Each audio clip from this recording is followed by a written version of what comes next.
Bueno, felicitaciones por los vencedores, que no los detiene el frío, ¿verdad? Qué gusto estar aquí. Alguien me había sugerido que suspendiéramos el servicio debido al frío. Yo, mientras no haya hielo en las calles, mejor le seguimos. Así que aquí estamos para compartir este tiempo de bendición con ustedes y sean todos bienvenidos, ¿verdad? Seguimos con los temas de fe. Cómo crecer en fe, cómo ser fortalecidos en nuestra fe. A ver, ¿cuántos de ustedes saben el Padre Nuestro? Levántenme la mano. Algunos no lo saben. Alguien no lo sabe. Bueno, todo creyente debe saber el Padre Nuestro. Aunque desde la Iglesia Católica lo aprendemos, ¿verdad? Y es bíblico, no es algo que tenemos que saber. El problema con el Padre Nuestro ha sido que muchos aprendieron a rezarlo. Y una cosa es rezarlo y otra cosa es orarlo. Porque cuando oramos, cada palabra y cada frase tiene un sentido especial que tiene que salir no de nuestra boca como una vana repetición, dijo el Señor, sino como una expresión de una dependencia de Dios o una necesidad nuestra presentada a Él. Así que hoy vamos a ir al Padre Nuestro. Mateo capítulo 6. Usted va a decir, ¿tan básico eso, pastor? ¿Tan básico? Sí, básico. Así que necesitamos a veces lo muy básico, ¿verdad? Así que, bueno,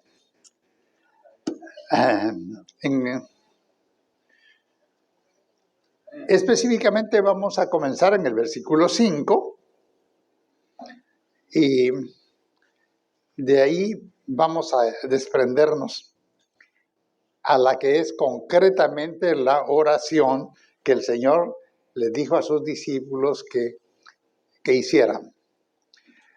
Fíjese que yo me he preguntado que ¿por qué los discípulos le pidieron al Señor que los enseñara a orar cuando era una práctica muy común para los judíos ir al templo a orar?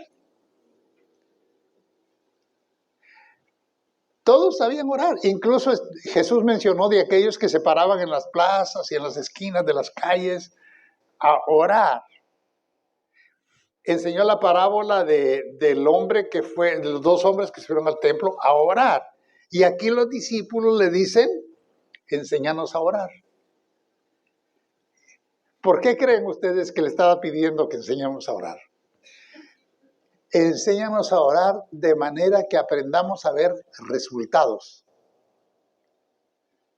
Porque cuando oramos, no le estamos cumpliendo a Dios con un rezo, sino que estamos abriendo nuestro corazón. Entonces la petición de aquellos discípulos cuando le dijeron a Jesús, enséñanos a orar, era, queremos orar como tú oras, queremos ver resultados de nuestra oración, queremos que el poder de Dios se manifieste, queremos ver. ¿Por qué? Porque ellos miraban a los fariseos orar y no pasaba nada. Iban al templo a orar y no pasaba nada. Entonces era una rutina. Pero la oración del creyente tiene que ser una oración que produce resultados. ¿Está de acuerdo conmigo? Bueno, si no está de acuerdo, más vale que se ponga de acuerdo, ¿eh? Porque la oración del creyente es para ver resultados. Entonces hoy quiero mostrarles que la oración debe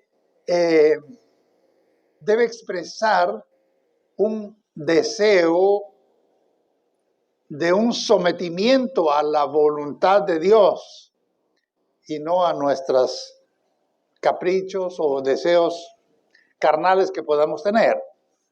Entonces, la verdad sobre esta enseñanza de hoy es que la fe es la puerta que nos permite ver lo sobrenatural de Dios. ¿Queremos ver cosas sobrenaturales de Dios? Bueno, Dios es un Dios de sobrenaturalidades. ¿Cómo las vamos a ver? Orando. Porque la oración fortalece nuestra fe. Es la fe la base de los principios y promesas que el Señor ha dado para que se hagan realidad en nuestra vida. Ahí están los principios, ahí están los decretos, ahí están los estatutos, ahí están las promesas, pero no van a tener ningún efecto sobre nosotros a menos que pongamos fe en ellos. ¿Y cómo se fortalece nuestra fe? Orando. ¿Por qué? Porque cuando oramos, sabemos a quién le estamos hablando. ¿Usted sabe a quién le está hablando cuando ora? Y sabe que esa persona a la que usted le está hablando oye y ve y responde. Bueno, miremos el texto bíblico, pues. Vamos, versículo 5 en adelante. Mateo 6. Y cuando ores, no seas como los hipócritas, porque ellos aman el orar en pie en las sinagogas y en las esquinas de las calles para ser vistos de los hombres. De cierto os digo que ya tienen su recompensa. Mas tú cuando ores, entra en tu aposento, cierra tu puerta, ora a tu Padre que está en lo secreto, y tu Padre que ve en lo secreto te recompensará en público. Tenemos que tener cuidado de interpretar ciertos versos, porque si usted va a otro lado, donde Jesús le dijo a sus discípulos, yo os digo que si 2 de vosotros se convinieren orando, cualquier cosa que pidan yo lo haré. Entonces esa oración ya no es a puerta cerrada. Entonces, lo importante es que oramos no con un propósito exhibicionista, no para que la gente se forme un buen concepto de nuestra santidad o de nuestra relación con Dios. Oramos porque necesitamos conectarnos con Dios. Cuando oramos convenidos es porque tenemos un solo propósito, porque estamos pidiendo al Señor algo en lo que 2 o 3 o más estamos deseando que pase. Esa es la oración convenida. Pero la oración convenida que el Señor dijo no está en oposición a la oración privada, que no tiene la oración secreta. El Señor dijo, tu Padre que te ve en secreto te recompensará en público. O sea, que los resultados de la oración se van a hacer visibles después. Pero la oración en privado, en lo secreto, es cuando podemos abrirle el corazón sin que nadie nos juzgue, nadie esté poniendo la oreja ahí. ¿Qué estará orando este hermano? ¿Sobre qué estará pidiendo? ¿Estará bendiciendo o estará criticando? Porque saben que en la oración públicamente se puede decir muchas cosas. Cuando vas a lo privado a orar, puedes abrir el corazón al Señor y sacar todo lo que está dentro, tu corazón, tus deseos, tus anhelos, tu adoración, todo. Y eso, allí nadie te va a estar viendo, nadie te va a estar criticando. Bueno, entonces, no hemos llegado al versículo 7, que dice, orando pues no uséis vanas repeticiones como los gentiles. Hoy los gentiles en este caso serían los no creyentes o los idólatras, los que rezan, los que repiten lo mismo, que piensan que por su palabrería van a ser oídos. No es por la palabrería. No os hagáis pues semejantes a ellos, porque vuestro Padre sabe de qué cosas tenéis necesidad antes que las pidáis. Vosotros pues oraréis así. Y aquí vienen los detalles. Padre nuestro que estás en los cielos, santificado sea tu nombre. ¿Cuántos saben eso? ¿Alguno no lo sabe? Apréndalo. Venga tu reino. Hágase tu voluntad, como en el cielo, así también en la tierra. El pan nuestro de cada día, dánoslo hoy. Perdónanos nuestras deudas, como nosotros también perdonamos a nuestros deudores. No está hablando de las deudas del banco, ¿eh? No, está hablando de ofensas, está hablando de malas relaciones. Como también nosotros perdonamos a nuestros deudores. Y no nos metas. Hay una versión que dice no nos dejes, porque el Señor no tienta a nadie. Dice no nos metas en tentación, mas líbranos del mal. ¿Quién es el representante del mal? Satanás, ¿verdad?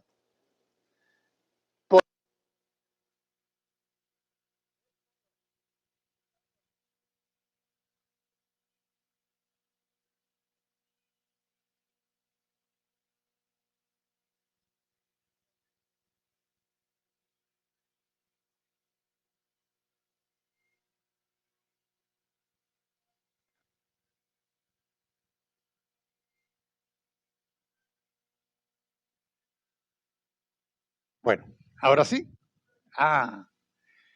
Qué pena, ¿desde qué rato no teníamos audio? Yo no me había dado cuenta. Por nuestros hermanos que están lejos, que oyen a través de las redes sociales.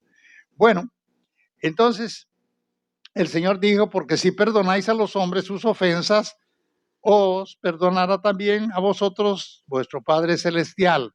Mas si no perdonáis a los hombres sus ofensas, tampoco vuestro Padre os perdonará vuestras ofensas. Fíjese que concluyendo la oración en la que el Señor nos enseñó a darle gloria al Padre, a presentar nuestras necesidades, remarca al final, después de que ha dicho amén, que perdonemos las ofensas, porque nuestro Padre nos perdona en base a que nosotros perdonemos. ¿Cuál es el requisito para que Dios nos perdone? Perdonar nosotros primero. Esa es la clave. Bien, entonces, vamos a ver en primer lugar cómo es que no se debe orar.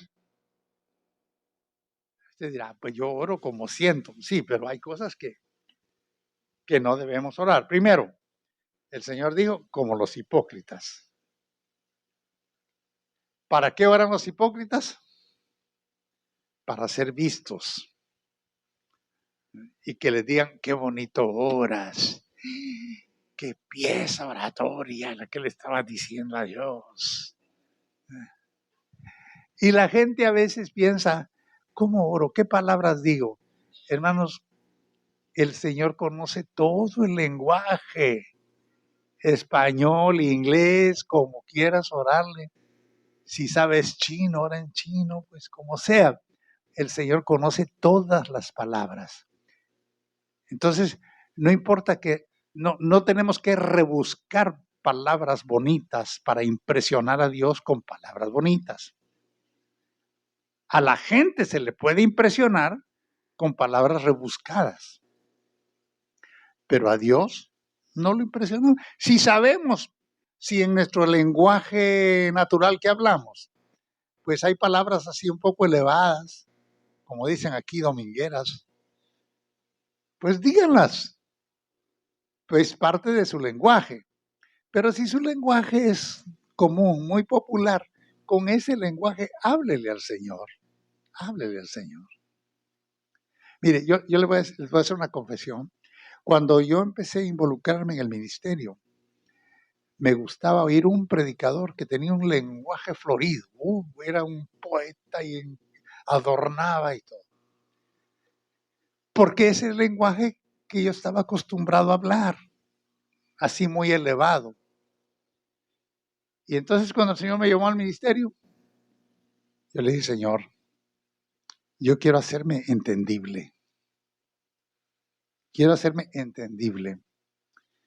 Cuando yo enseño, predique, no quiero ofender los oídos del que es académico, pero tampoco quiero dejar sin entendimiento a los que tienen un lenguaje más corto. Yo creo que el Señor lo ha hecho. Yo creo que sí, ¿verdad?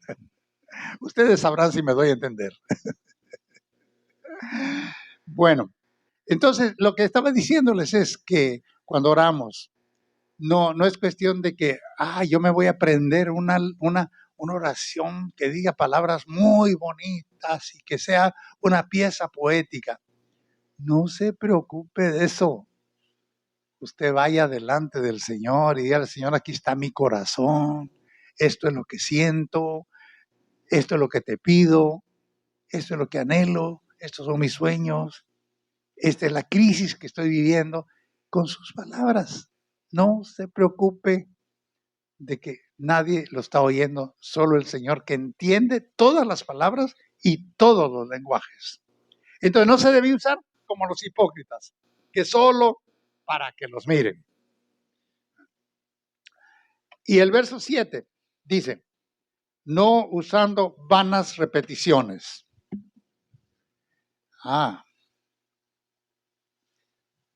¿Cuándo se usan vanas repeticiones? Cuando se repite y se repite y se repite lo mismo. ¿A cuántos le enseñaron a orar rosarios? Y rosarios y rosarios y rosarios. O Padres Nuestros y Padres Nuestros y Padres Nuestros. O Aves Marías y Aves Marías. Repetición, repetición, repetición. Eso no tiene ningún efecto. No, son vanas repeticiones. Es el corazón abierto al Señor. Entonces, ¿por qué más no se debe orar? Con propósitos insanos. Mire, allí sí le voy a pedir a nuestro operador ahí que nos ponga Santiago 4:3. Ahí está. Pedís y no recibís porque pedís mal para gastar en vuestros deleites. Gastar no necesariamente es dinero, pero Santiago conocía bien la naturaleza humana del que le pide a Dios que le conceda cosas que no están en la voluntad de Dios. Por eso pedís y no recibís porque pedís mal. ¿Y cómo pediríamos mal? Pues pedimos mal cuando estamos codiciando las cosas que otro tiene, cuando estamos codiciando cosas insanas, cuando estamos deseando mal para otras personas. Si usted ora y dice, ay Señor, mira que ahí está este que no me quiere, que castígalo, arrástralo, llévatelo. ¿Sabe qué es eso? Es brujería. Eso es brujería. Porque la palabra de Dios dice, bendecid y no maldigáis. Y el Señor dijo, amad a vuestros enemigos. ¿Por qué? Porque cuando los bendecimos, dice, ascuas de fuego amontonan sobre su cabeza. Y no quiere decir que los va a quemar, ¿no? Lo que está diciendo es que cuando la gente que nos tiene mala intención o mal propósito se da cuenta que no le funciona y que Dios nos sigue bendiciendo, eso le va a dar vueltas en la cabeza y va a sufrir. Eso es lo que el Señor quiso decir. Bueno, entonces, ¿cómo no debemos orar? Apréndalo. No debemos orar hipócritamente para ser vistos. No debemos orar repetidamente lo mismo como una tarea. No debemos orar pidiendo cosas que no están en la voluntad de Dios, que no es el propósito de Dios. Entonces sí hay una prioridad en la oración. ¿Sabe cuál es? Aquí mismo en Mateo 6, en el capítulo más adelante, en el verso 33. Mire lo que dijo el Señor. A ver, más buscad primeramente el reino de Dios y su justicia, y todas estas cosas os serán añadidas. Entonces sí hay una prioridad en la oración. ¿Qué buscamos cuando oramos? El reino de Dios. Por eso dice, Por eso comienza el Padre Nuestro. Venga tu reino, venga tu reino. Sea hecha tu voluntad. Entonces, la prioridad en la oración es que la voluntad de Dios prevalezca, ¿verdad? Cuando nos convenimos en propósitos y fe. Es lo que les decía hace un rato, que el Señor dijo: otra vez os digo que si 2 de vosotros se pusieren de acuerdo en la tierra acerca de cualquiera cosa que pidieren, les será hecho por mi Padre que está en los cielos. Porque donde están 2 o 3 congregados en mi nombre, allí estoy yo en medio de ellos. Ahora, cuando dice cualquiera cosa, tenemos que entender que es cualquiera cosa que esté dentro de su voluntad, no cualquiera cosa que a nosotros se nos ocurra. No vamos a pedir cosas absurdas, ¿verdad? Bueno, entonces, por lo general, los creyentes no entramos a profundidad en esta oración modelo que el Señor enseñó a sus discípulos, sino que pues oramos, ya sabemos qué bonito suena, Padre nuestro que estás en los cielos, santificado sea tu nombre. Pero tenemos que ponerle sentido a cada declaración. Mire, cuando dice Padre nuestro que estás en los cielos, santificado sea tu nombre, está hablando primero del nombre de Dios, está hablando del reino de Dios y está hablando de la voluntad de Dios. Son 3 cosas. Mire. El nombre de Dios, el reino de Dios y la voluntad de Dios. Entonces, esta declaración de que venga tu reino, que Padre nuestro, que estás en los cielos, santificado sea tu nombre, esta despierta en nosotros una conciencia clara del lugar que Dios ocupa. ¿Qué lugar le damos a Dios? ¿Tiene Dios un rincón en tu corazón o tiene la sala? ¿Tiene la puerta de bienvenida o tiene la puerta de salida? ¿Qué lugar le damos a Dios? Padre nuestro, que estás en los cielos. Está hablando de el cielo. No es que tengamos nosotros que pensar en una ubicación física, sino que sabemos que Él tiene un lugar de santidad, de poder y de servicio. Los cielos de Dios, o sea, Padre nuestro que estás en los cielos. ¿Qué pasa en los cielos? Hay servicio, hay adoración, ¿verdad? Hay santidad, hay poder. Entonces, cuando decimos que estás en los cielos, estamos hablando que en ese reino, en ese lugar donde Dios habita, donde Dios domina, donde Dios controla, hay poder, hay amor, hay servicio, hay buena voluntad. Padre nuestro que estás en los cielos. ¿Dónde se ubican los cielos? Bueno, hoy hay tanta teoría, se dice que hay un planeta enorme donde Dios habita.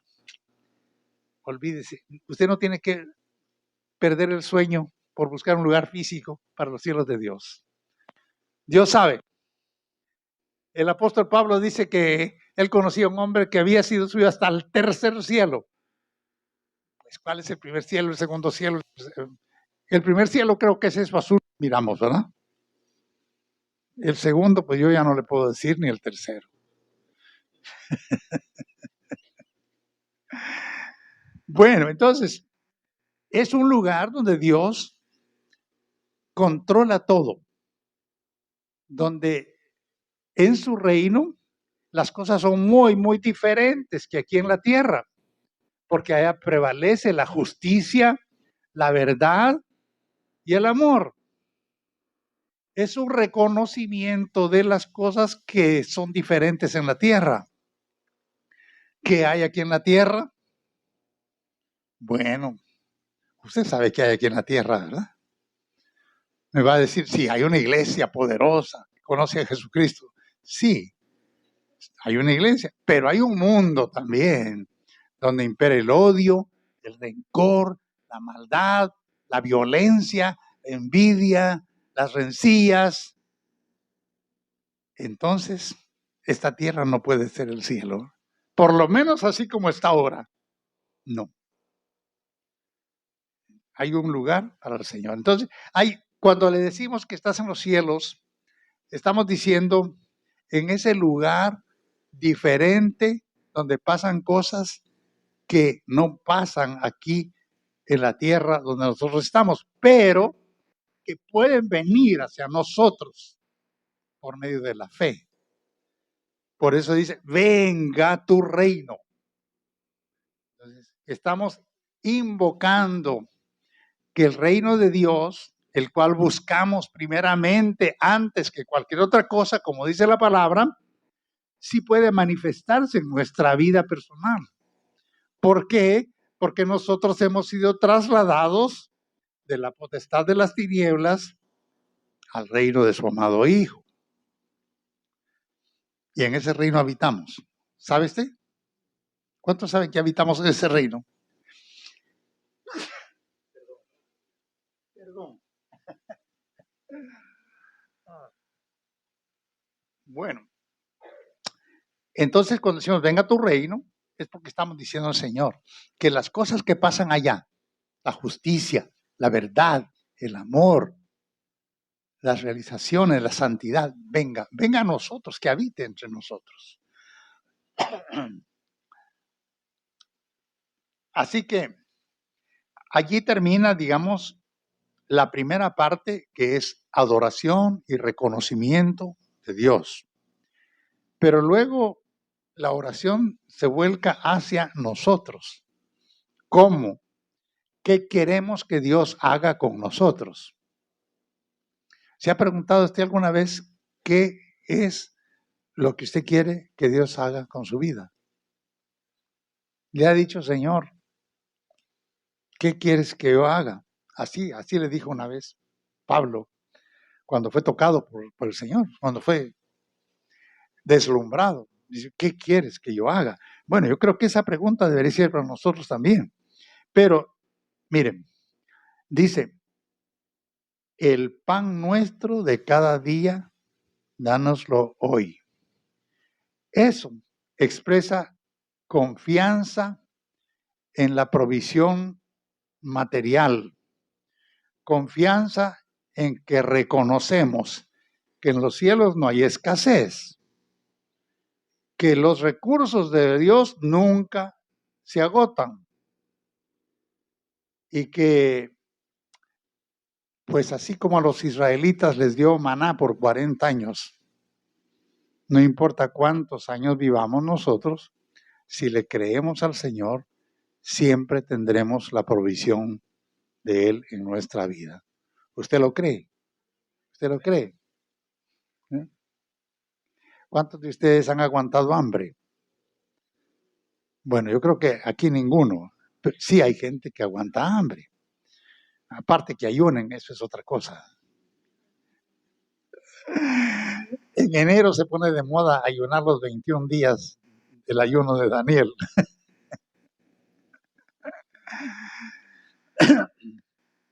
Bueno, entonces la provisión de Dios está garantizada para aquellos que le creen y que buscan primeramente el reino de Dios y su justicia. ¿Por qué? Porque el mismo Señor dice, no he visto justo desamparado, ni su simiente que mendigue pan. Mire, le voy a dar un breve testimonio aquí. Cuando el Señor nos llamó al ministerio, a mi esposa y a mí, después de haber estado yo en un mundo como ejecutivo, con mucha provisión, con muchos recursos y pues hasta cierto punto se diría con mucho poder. Cuando el Señor me llamó al ministerio, las cosas fueron totalmente diferentes. Fue un cambio tan drástico que hubo un tiempo en que en la mesa solo había frijolitos, tortilla y sin mucho queso. Y entonces mi esposa ya empezó a decir, ven y yo ya estoy cansada, pues a mí me gusta comer carne. Me acordé yo de aquellos años. ¿Y yo qué hacía? Pues los recursos que había en el ministerio no eran suficientes. Entonces, una mañana tocaron la puerta y llega un hombre, no me acuerdo si un hermano o desconocido, con un tremendo saco, costal. Dice, aquí le mandan esto, pastor. Y ahí venía de todo, cereales, arroz, frijoles, de todo venía ahí, una cantidad. Bueno, pasó eso, pero la carne no llegaba.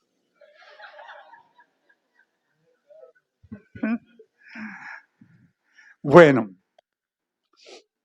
en los tiempos cuando yo era ejecutivo, mi esposa acostumbraba a ir a la carnicería de una mujer, una hermana o prima por ahí, que le surtía la carne, los cortes que mi esposa le encargaba, especiales, que quiero esto, quiero otro. Bueno, y había provisión de carne, pero ya en el ministerio la cosa no era así. Pues un día de tantos, llega esta mujer a la puerta con una enorme caja que pesaba como 100 libras o más tal vez, de carne. Y le dice a mi esposa, Esperancita, fíjese que tengo una clienta que así como a usted le gustan los cortes especiales de carne, y me había encargado esto, y ahora que se la traía, resulta que se fue para Estados Unidos. Entonces, aquí se la traigo a usted, aquí se la dejo. Y ella le dice, ay, fulanita, es que nosotros no tenemos, yo se la dejo y usted sabe cuándo y cómo me la paga. Bueno,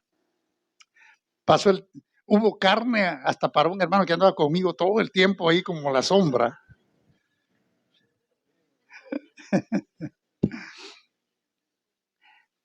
Pasado el tiempo, hubo posibilidad para pagarle. Entonces mi esposa le fue a pagar. Y ella le dice, ay, Esperancita, ¿cómo viene a pagar eso?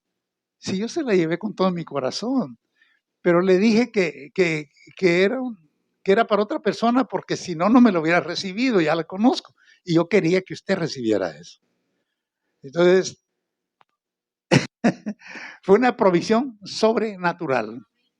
Cuando le confiamos a Dios, dice, no he visto justo desamparado, ni su simiente que mendigue pan. Provisión. Entonces le confiamos a Dios. Cuando decimos el pan nuestro de cada día, tenemos que creer que ese pan no va a faltar en nuestra mesa. Dice que en tiempo de hambre, ¿qué va a pasar con nosotros? ¿Quién sabe el texto? ¿No? Seremos saciados. En tiempo de hambre serán saciados, dice. O sea que usted va al supermercado, especialmente esos días que hubo frío, los anaqueles vacíos, ¿verdad? Porque la gente creyó que era el fin del mundo.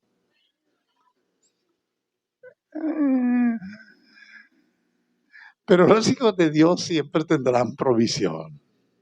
Nunca faltará. Bueno, el pan nuestro cada día, dánoslo hoy, porque en los cielos no hay escasez. Y si no es el tiempo en el que el Señor va a hacer llover pan físico del cielo como lo hizo con los israelitas, pero va a mover cosas y personas, medios para que haya provisión siempre. Ahora, bueno, eso es la provisión. Ok, ya tiene comida, ya tiene todo. ¿Y cómo está su corazón? Aquí viene lo otro. Y perdónanos nuestras deudas. Ay. ¿Por qué? ¿Por qué razón? Porque también nosotros perdonamos. Aquí habla de pan, de deudas y también de un adversario. Bueno, dice, del pan nuestro de cada día. Esto expresa confianza, perdónanos. Mire, yo he oído gente que dice, yo pido perdón por si acaso, Señor, por si acaso. No es por si acaso, uno sabe a quién ha ofendido. O me va a decir que no. No, es que fue sin querer queriendo. No, uno sabe a veces cuándo ofendió, cuándo fue grosero, cuándo hizo algo mal. Perdónanos nuestras deudas porque nosotros también perdonamos a nuestros deudores. No está hablando de dinero, no está hablando de economía, aunque pues también las deudas económicas hay que pagarlas, ¿verdad? Pero a veces tenemos deudas de reconocimiento, deudas de amor, deudas de ofensas que tenemos que poner en orden. Y cuando nosotros ponemos en orden nuestra vida con nuestros semejantes o nuestros seres queridos o no queridos, entonces ahora sí puedes venir delante de Dios. Señor, ya perdoné. Y usted va a recibir entonces el perdón. Claro que desde que creímos fuimos perdonados nuestros pecados, pero vivimos a veces arrastrando las cosas que vienen del mundo en nuestro interior. Entonces, si nosotros no queremos, no tenemos la buena disposición de arreglar relaciones con otras personas, pues la bendición de Dios es detenida, no va a fluir con libertad. Así que en esta parte, después de la adoración y todo, habla de nuestro pan, habla de nuestras deudas y habla del adversario, porque dice, y no nos dejes caer en tentación, mas líbranos del malo, perdónanos. Entonces, ¿será que Dios nos mete en tentación? Dios no tienta a nadie, pero sí nos guarda de la tentación. Usted sabe que dice, fiel es Dios que no os dejará ser tentados más de lo que podéis llevar, soportar. Yo siempre les digo, a veces la gente se excusa cuando comete pecados, errores, y dice, es que el diablo me tentó y él es muy poderoso. Sí, porque lo enfrentaste en la carne, pero si lo enfrentas en el poder del Espíritu, es más poderoso el que está en nosotros para vencer al enemigo. Entonces, ¿cómo somos librados de la tentación? Cuando confiamos en el Señor y reposamos en Él y le pedimos su dirección y pedimos su fortaleza. Porque Santiago dice que nadie diga que es tentado por Dios, sino que de su propia naturaleza pecaminosa le llega la tentación. Y cuando caemos en tentación, yo le diría, buena gana teníamos. Le gustó y le dio rienda suelta a su carne, a su naturaleza. Pero el Señor nos sostiene. Guárdanos del mal. El mal, ¿quién promueve el mal? Ya sabemos que es Satanás. ¿Nos guardará Dios de Satanás? ¿Será muy poderoso el diablo? Pues hará muchas cosas en la tierra, pero con los hijos de Dios no puede. No puede. ¿Por qué? Porque es más poderoso el que está en nosotros que el que está en el mundo. Así es, hermanos, que usted está viendo ahora el gran alcance que tiene el Padre Nuestro, que no es nada más una oración para hacerla y aquí ya cumplí, ya pasó. No. Cuando dejamos que Dios se encargue de las venganzas, cuando nosotros decimos, líbranos del mal, no nos dejes caer en tentación, perdónanos. Bueno, eso sí, acuérdese que el Señor dice, mía es la venganza, yo pagaré. O sea que si usted quiere vengarse de alguien, lo va a sufrir, primero porque se va a quedar insano después de vengarse. Y el Señor dice, mía es la venganza, yo pagaré.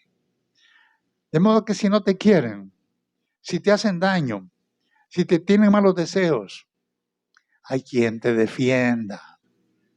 Lo dejamos todo en las manos de Dios y Él se encarga. Hermanos, yo les puedo decir con mucha autoridad que he visto eso. He visto en el correr de mi vida ministerial gente que nos ha calumniado, gente que nos ha hecho daño y tristemente han fracasado. Y yo no lo he buscado. No, al contrario, uno los bendice, ¿eh? Pero el Señor sale en defensa de sus hijos, de su pueblo. Por eso es que tenemos que reposar. Que si alguien no te quiere, si alguien trata de darte daño, si alguien te levantó un chisme y todo, el Señor se encargará a su debido tiempo.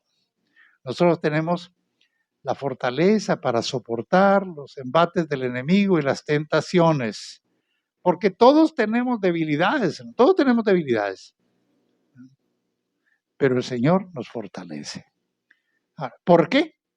Porque de Él es el reino, el poder y la gloria. Ese reino de justicia, de verdad y de amor que hemos pedido que venga a nosotros. Venga a tu reino. Ese poder no tiene límites de tiempo, ni tiene preferencia por edades. Su gloria es eterna en todas las generaciones. Los poderes humanos tienen límites, ¿verdad? Los gobiernos emiten un presidente para 4 años, para 6, abusan, no abusan, trabajan bien, trabajan mal, pero se les acaba un día el poder.